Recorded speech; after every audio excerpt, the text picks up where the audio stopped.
What's going on, everyone? So welcome to my latest video. Have you ever had it where you really wanted to like a movie, like really wanted to like a movie, but you just didn't? I have too, and that's why over the course of the last year, I've been wanting to make this video, and that's why today, which is October 26th of 2024, I finally decided to film this video, which is my top 10 films that I want to love, but I don't. So I'm going to be giving you guys an honorable mention, then I'll be going from 10 to 1, with number 1 being the one that I really want to love, but I just don't. This is a video, like I said, I've been wanting to do for quite some time, and I am looking forward to seeing your list down below in regards to which movies that you really wanted to like, but you just didn't. I'm sure we all have that. We have all had like movies that have either disappointed us or that we were watching and we saw that it was tackling ideas, but it just didn't really stick the landing. So I'm very much so looking forward to seeing your top 10 movies that you want to love, but you don't, in the comment section down below. And it goes without saying, but yours is going to be different than mine. And that's what's great about film as an art form. It is subjective. So that being said, guys, let's go to honorable mentions and then 10 to 1. So the honorable mention that I have is Cowboys and Aliens. I will never forget when I saw the trailer for this movie. Instantly, I was like, yes, I am 100% on board for the premise of this movie. It's fascinating, tackling sci-fi and Western and combining the two. That's something that can be really intriguing. Unfortunately, it really isn't. It's one of those movies where what you see is what you get, and it's very half-baked. I would say, honestly, a really good rendition of this similar premise in regards to combining sci-fi and Western is the TV show Westworld. But in regards to Cowboys and Aliens, Jon Favreau's directing is quite bland. The story never really comes to life, and it does feel like a hodgepodge of other movies that you've seen. It's not bad, per se. It is kind of middle of the road. But given the premise, given the ideas, given the trailers, it's one of those movies that even as a, 15, 16, I was still kind of disappointed by this movie when I saw it over a decade ago. And yeah, again, I want to love it, but alas, here we are. It's one of those movies that I don't. So that was my honorable mention, and now let's get to the nitty-gritty top 10. So my number 10, this is a very recent entry, and that is Winnie the Pooh, Blood and Honey. I know what y'all are probably thinking. This movie has like a 2% of Rotten Tomatoes. I know, but when I heard the premise of turning Winnie the Pooh into a horror movie character, it sounded like something that on paper I would really dig. It sounded like a high concept idea that, if executed well, could be a very effective slasher horror film. Unfortunately, the result is something that is surprisingly bland, which is the worst thing that you can say about a movie that has an actual interesting concept. But it just goes to show that you can have an interesting idea and have an execution that is very lackluster. And that's definitely the case with this movie. In fact, it was one of the worst movies that I saw of, when did this come out? 2022, 2023? Either way, it was one of those movies that I really don't like, but in retrospect, I really wanted to like. I really did. That's why it's my number 10. Next up, my number 9, we have Psycho 2. So Psycho is one of my favorite films of all time. It's also one of my favorite horror films of all time. And for years, I was putting off the sequels, but I did hear that Psycho 2 was good. So I was like, you know what? Let me watch it. And I have to say, the premise is intriguing. Like, the events of the first one, like, after that, we see Norman Bates and with what he's going through, both mentally and physically. That's something that on paper could be good. Could be rather good. Unfortunately, the execution I found to be quite bland. I thought the pacing was kind of lackluster. The actual storytelling itself never really came to life, unfortunately. Just, again, a movie that on paper could be good. But I just think that they made a lot of errors. The biggest one is the fact that they shot it on color as opposed to black and white. I really do think that they should have shot this one in black and white as well. I think that would have added a lot to it. But alas, I felt this movie was kind of middle of the road. It's not terrible by any means, but given the actual premise, it's one of those things where it could have been good. But alas, here we are. It's a movie that I don't love. So that was my number 9. Next up, we have my number 8, which is Mama. So, to paint the scene, Mama was a film that I actually saw in theaters. It was one of the first horror films I saw in theaters, and I saw it with my 2 aunts. And I'll never forget being in between both of them, and they were both freaking out over the movie. They both really liked the movie. But for myself, I could see a mile away when the jump scares were going to be. Just, there was... All I'll say without spoiling the movie is that there were certain signs where it would foreshadow jump scares that were about to occur. So it was something that I saw a mile away. And on top of that, the actual story, back then I called it plot holes, but now I just look at it as storytelling that is quite inconsistent. And that's the case with Mama. I did give this movie a second chance because I was like, you know what, maybe on second viewing, almost a decade later, maybe I would appreciate it more. But I saw it with my wife, and it was the same thing where there was just a lot of issues I had, especially by the end. Like, they don't really show the mama creature throughout the movie, but in the third act they do, and I thought that they really blew their load, if you know what I mean. And by that, I just mean that when you see the mama creature, it just looks very, very CGI heavy. I'm sure that they utilized some practical effects, but it just didn't really connect in regards to me personally. Again, I want to like Mama. I really do. I like Jessica Chastain quite a bit. But this movie, I really wasn't a fan of. And yeah, that's why I have it as my number 8.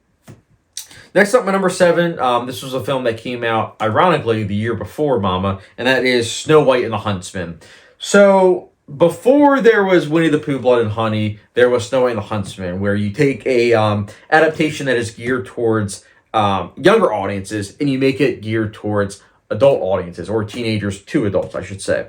And Snow White and the Huntsman was the case of that. I mean, when I saw the premise, I was like, oh wow, taking Snow White and making it to a PG-13 movie, that sounds like it could be intriguing. And the trailers also really excited me. And I remember I saw this, ironically, with one of my aunts that I saw Mama with, and I remember just watching it. I appreciated some of the actual cinematography, but this movie taught me about pacing and tone and how important they are with storytelling, because the pacing of this movie I thought was terrible, and the tone was even worse. Like, it was very inconsistent with how it was very serious or very silly. It just really didn't mesh together.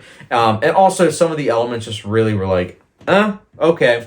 But just an overall very disappointing movie.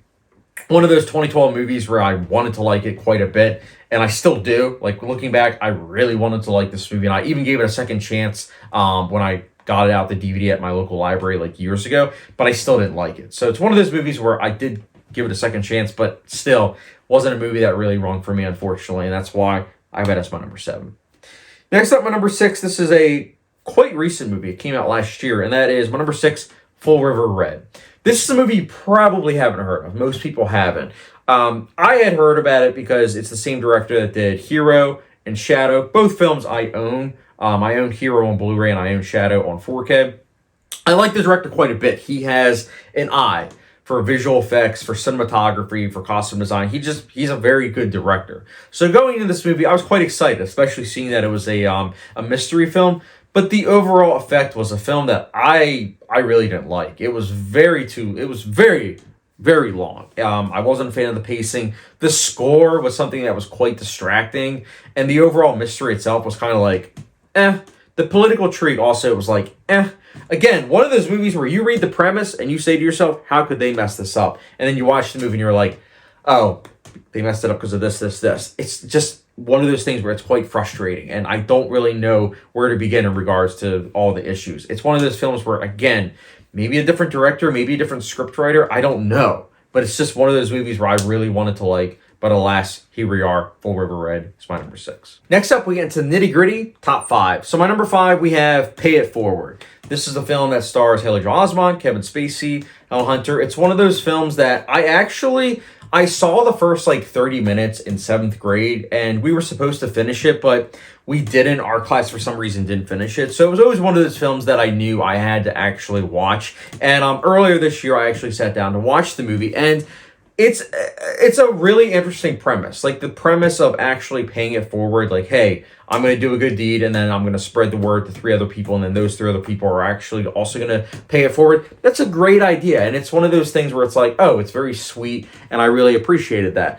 I will say that, yes, you could argue that that's not really realistic, where people aren't actually going to do that, but at the same time, having that third act twist occur just felt like one of those things where it's like, this is from left field, and it really puts a bitter twist on the movie. Like, it's one of those things where I am all about pessimism. I'm all about nihilism. I get it. I'm for that. But at the same time, in the context of this movie, I just think that it didn't work because it really muddied the waters in regards to what the directors were trying to say, to the point where when I was thinking about it, when I was writing my review, I was like, what were you trying to say exactly, other than, oh, well, see, it actually can't be done? And it's like, okay, if that's what you're trying to say, then, I mean, maybe go about it in a different way. it just felt very sloppy in regards to its execution. And again, it's a shame because the premise is intriguing, the cast is really good, and it also has Thomas Newman doing the score. So it's one of those things where I should like it. I really should, especially since I do like bitter endings. But here, it was a bitter ending that I just think really undermined the whole movie. And that's not to say that the rest of the movie is good per se. It's not. It does have a cheesy kind of romance, but it has its heart in the right place. But I just think at the end, it really undermined the whole movie. And yeah, that's why I have Pay It Forward as my number 5.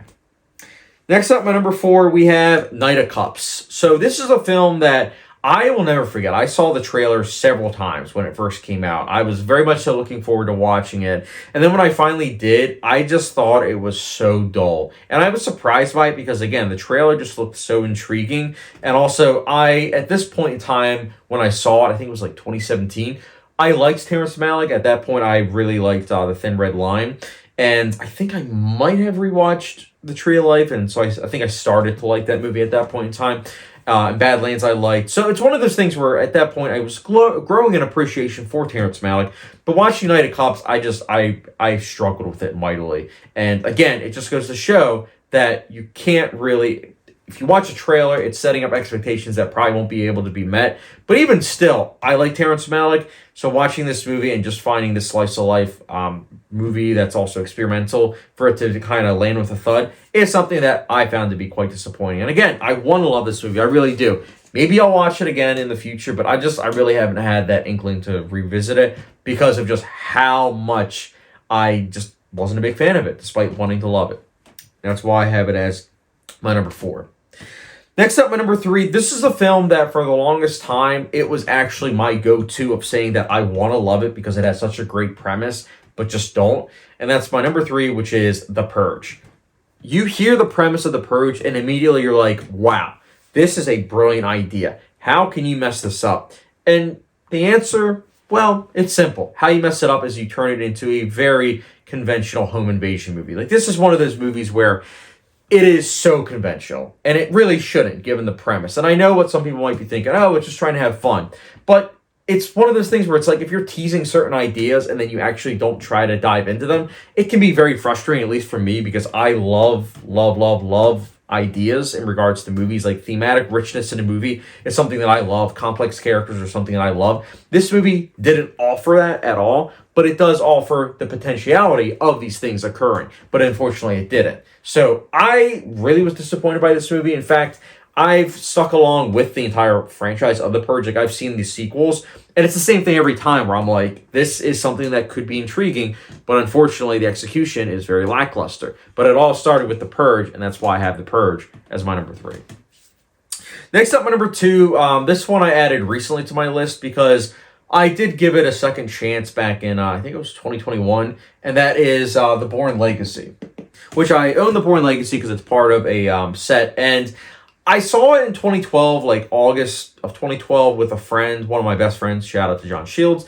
And I remember when we saw it in theaters, I was so disappointed. I thought that the first half was so dull, so uninteresting. The second half, I thought that it got better, but I just really wasn't a big fan of it. And I think I might have, thinking about it now, I think I might have seen it a second time on DVD. Like, I think I showed my parents this movie. I can't really remember per se, but I did watch it again in 2021, thinking that maybe this would be the time that I like it. And it's funny because it was the opposite. It was the opposite reaction. Like, the first time I thought the first half was boring, and the second half I liked the action, but I thought the ending was just kind of like, eh. This time around, I really liked the first half. I thought the first half was very intriguing, and I thought it showcased a different side from what we've seen with the other Bourne films. So it was something that I was like, oh, wow, I think I'm actually going to like this film this time around. Then I watched the second half of The Bourne Legacy, and it was one of those things where I'm like, oh, it's more of the same. We've literally seen all these different action set pieces in other films. Got it. It's kind of uninteresting.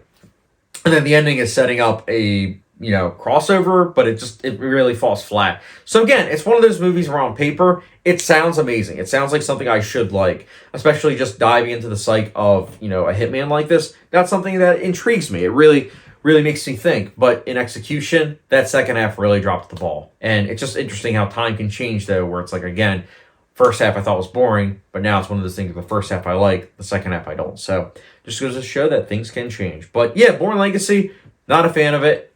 despite really wanting to love it. And my number one, this is a film that I'm going to have to explain a little bit. My number one, we have Halloween Ends. So when Halloween Ends came out, at this point in time, for a little bit of context, I enjoy Halloween 2018. I actually own it on 4K. It's an enjoyable film. It's flawed for sure, but I enjoy it. Halloween Kills came out, and I really didn't like it, like, at all. And to the point where I was like, okay, I'm going to see Halloween Ends in theaters, but I'm not that excited for the movie. Then the reviews came out for Halloween Ends, and I saw that it was getting terrible reviews. So my expectations went even lower, to the point where I actually saw this movie. I think it was, I want to say I saw it at like 9 o'clock at night, because I was just like, if I fall asleep, I fall asleep. I don't care, because this movie's probably not going to be that good. But I was watching the movie, and this is why it just goes to show that you want to try to go into a movie with either low expectations or no expectations at all. I will never forget the opening scene of Halloween Ends. I immediately was locked in. That opening scene, without spoiling anything, shocked me. My jaw dropped. I was like, holy cow. Holy cow. That was amazing. That opening scene happens, and then you see the Halloween Ends, like the title card and everything. It got me excited. Then the rest of the movie continued, and I was like, holy cow, I'm actually going to like this movie. This is fascinating. Following the perspective of another character and how the town is slowly turning him into Mike Myers, that is something that I really dug. Then all I'm going to say is, about halfway into the movie, we then get into the sewers. And there is something that happens in the sewers, somebody that you see. And all I'm going to say is, it went from me being like, oh, wow, I might actually like this movie quite a bit, to the point where I then was like, oh no. And the movie started going downhill more and more past the sewers. And then the ending happens, and it was like, it felt like so out of left field. I think that first half is really good. I stand by that. And that's why this movie is so frustrating, because I really want to love it. I really want to be able to say that this is a good movie and that it's underappreciated. But I can't, because that second half undermines everything that first half sets up. And it's such a shame, because, again, that premise really stirs a lot of ideas in my mind that I really appreciated. And it really added some complexity, too. And I also love the score for this film. So I do listen to the score from time to time. I think it's a really good score. But the movie itself, holy cow, I wanted to like it so bad. And that's why I have this as my number one movie that I want to love, but I don't. But yeah, guys, that is my top 10 movies that I want to love, that I don't. Let me know yours in the comment section down below. And as always, if you haven't done so already, don't forget the subscription, notification bell, follow me down on Patreon, Letterboxd, and I will catch you guys later.